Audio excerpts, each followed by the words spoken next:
All right, welcome to part 2 of, I guess, Ask Coach Z. So if you missed part 1, go back and watch it. There's a lot of good stuff and there are lots of great questions. And I had a lot of questions, so breaking this up into 2 parts. So without further ado, let's continue. What is your workout routine? Sorry, I lost the questions. What is your workout routine? So my workout routine has changed dramatically over the last 10 years or so. I started doing beach body workouts to start, and then I got into doing weights and cardio on my own. Nowadays, for this year, I focused more on cardio just because I haven't really been focusing on it the last few years. So I do 60 minutes on either the treadmill or a bike. I have a spin bike. So I do 60 minutes. I try to get in at least 4 sessions per week. And that's pretty much all that I do. So that's where I'm happiest right now. I've seen a lot of improvements in my jiu-jitsu since I started focusing more on cardio, and the 60 minutes has really helped me gas out less when I'm training. So that's what I do. What eyeliner do you use? It's not the purpose of this video. I'm not one of those like, get ready with me type of videos, but I will answer your question. I use Styla, whatever it's called, from Sephora. Will you be coming out with a BJJ hijab? I get this question a lot on my YouTube channel. It's in the works.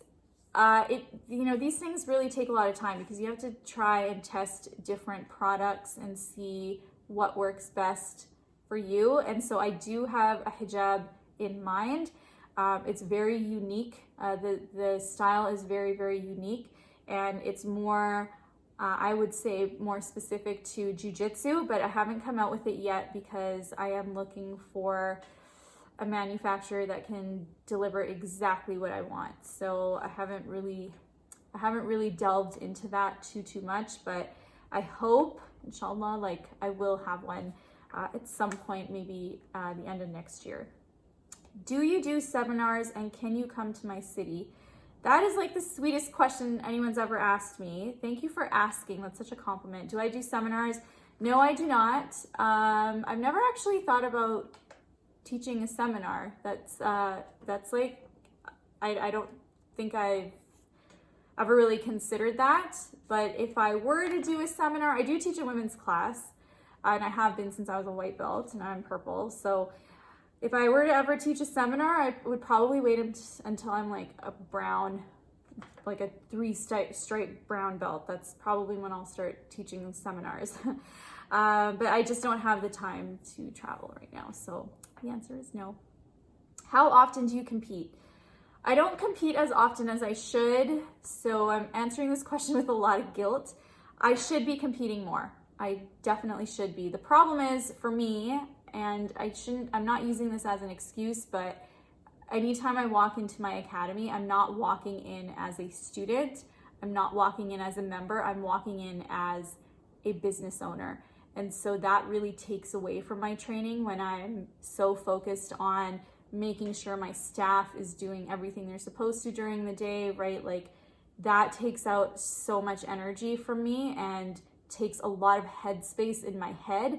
That training for a competition has really been put on the back burner. So if I get to class, I'm just training for class. But as we all know, training for a competition is completely different. You just have to be in a different headspace.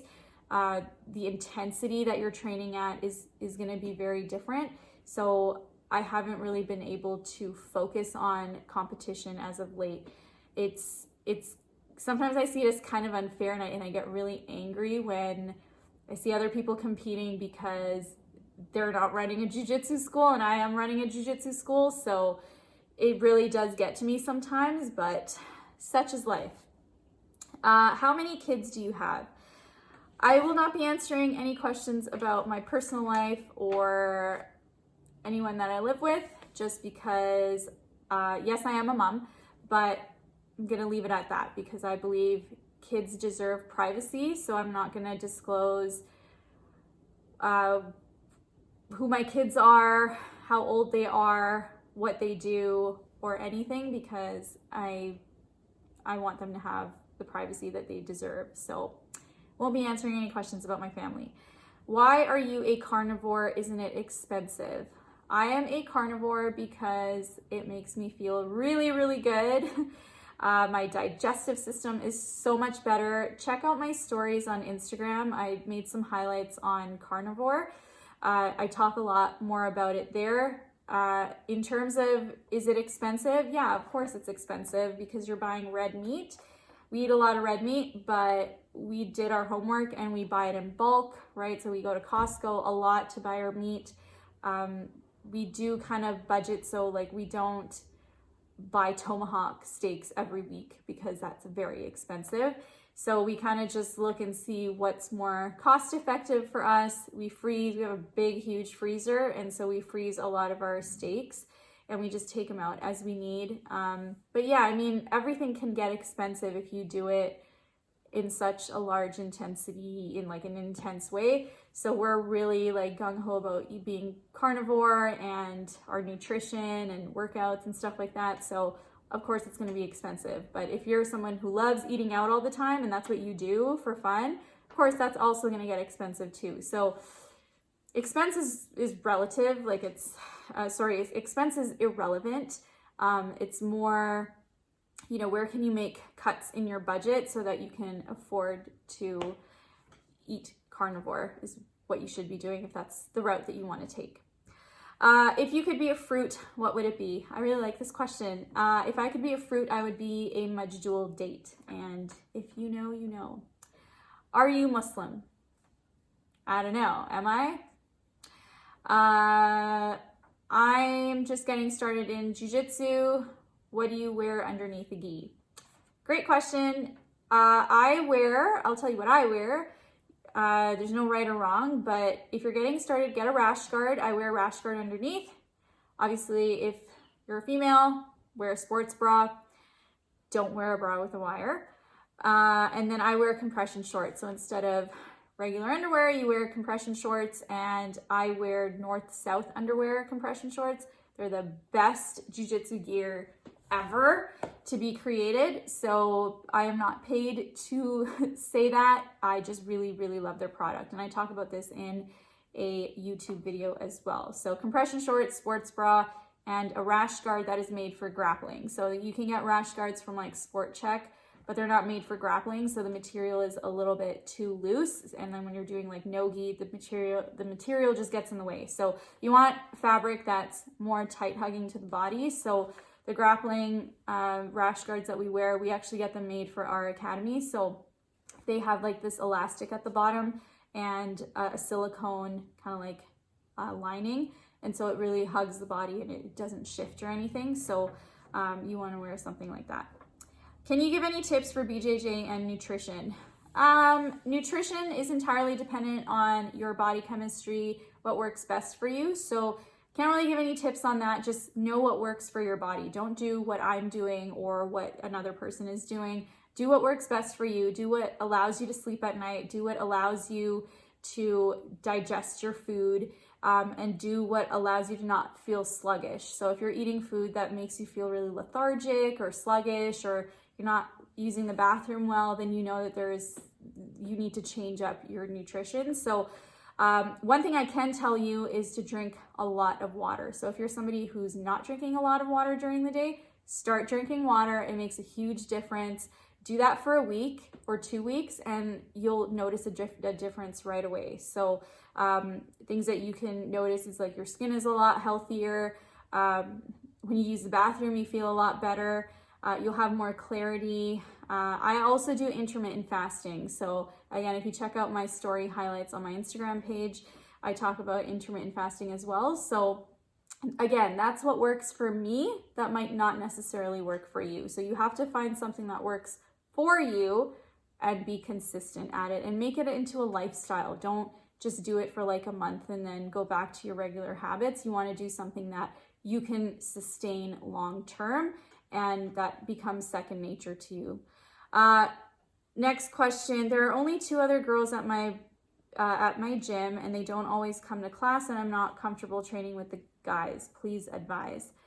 So I get this question a lot in my Instagram DMs. I know a lot of you that may be watching this are kind of in the same boat. There's not a whole lot of girls. You're new to the gym. You're a little nervous. You're not comfortable training with the guys.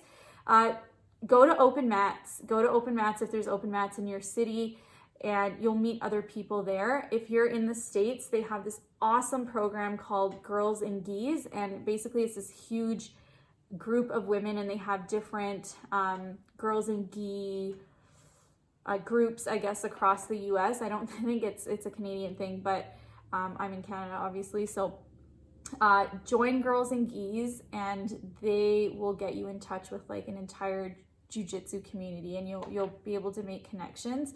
Or just go to open mats if there's no program like that in your city. Like if you're in Canada, we don't have anything like that. So go to open mats, go to competitions. You'll really get to see females that are competing, and you can go and chat with them and see if they're willing to train with you on weekends or on off days, and ask your instructor if it's okay for you to cross train at different gyms. So some academies are a little bit iffy about that. They don't like it if you're cross training. So just ask your instructor and see if that's something you're able to do. Or I don't know, like I know it's really tough if you're the newbie in the room and there's like higher up belts and there's only like 2 of them and they kind of like have this thing going. You don't want to be that third person. I know it can be really, really nerve-wracking, but I hope that helps. Start going to open mats and see. Oh, and another thing you can do is there's an entire, there's so many groups on Facebook on women in jiu-jitsu. So if you just search like women in jiu-jitsu or jiu-jitsu women or something, there's so many groups on Facebook that you can join. And let me tell you, women groups are so positive. Like I know sometimes people can get really catty in Facebook groups, but I find the jiu-jitsu groups are very, like the ones that are like women only, they're so positive, and you can build so many connections and you feel so supported. And there's so many women in groups like that they're in the same boat as you. They're maybe new to jiu-jitsu. There's not that many women training. They're not comfortable training with the guys, and you can really build some strong connections there. So check that out. I think it'll really help. Do you train jiu-jitsu while fasting in Ramadan? So for those of you that don't know, Ramadan is the month of fasting for Muslims. We fast for an entire month from sunrise to sunset for about 30 days. And there's no eating and there's no drinking. So not even water. We can't drink water either during that month. So once the sun goes down, then we're allowed to eat. So yes, I do train in Ramadan. What I do is I don't train in the early morning or during the day. I'll train right before I have to break my fast. So if there is like an evening class that's right before sunset or somewhere in the evening, I'll train in that class. And I'll train as normal. I don't ask for special treatment. I don't expect people to, I don't like advertise that I'm fasting, so, go easy on me or anything. Like I'll train as normal, and I'll, if I notice that it's Maghrib time or, the sun is setting, I'll just go drink some water and then I'll continue training. So there's no change to my training. If you're somebody that usually goes to an early morning class or the lunchtime class or any day classes, maybe stop doing that because you need to be healthy for the rest of the day. You don't want to be like passing out if you have to go to work after. So try to go to the evening classes, try to go right before you have to break fast. And if you used to go to competition class, maybe cut down on your training if you know that your body is just not responding to it properly while fasting. So you have to listen to your body, do what works for you. And again, just change your schedule around for the month. But don't stop. Like I hate it when people stop training entirely because, oh, I'm fasting, I can't train. It is totally possible to train while you're fasting. I do intermittent fasting every day. Sometimes I'm so busy that I don't even get to drink water. So I'm very accustomed to fasting. But if you're not, don't quit entirely, because you're never going to be able to build resiliency if you just quit every year, if you take the entire month off every year. And guess what, people? life gets in the way, life gets hard. That's why life is called life. Like, it's not going to be easy all the time. You're not always going to have the best training experience 100% of the time. You're not always going to be at your best.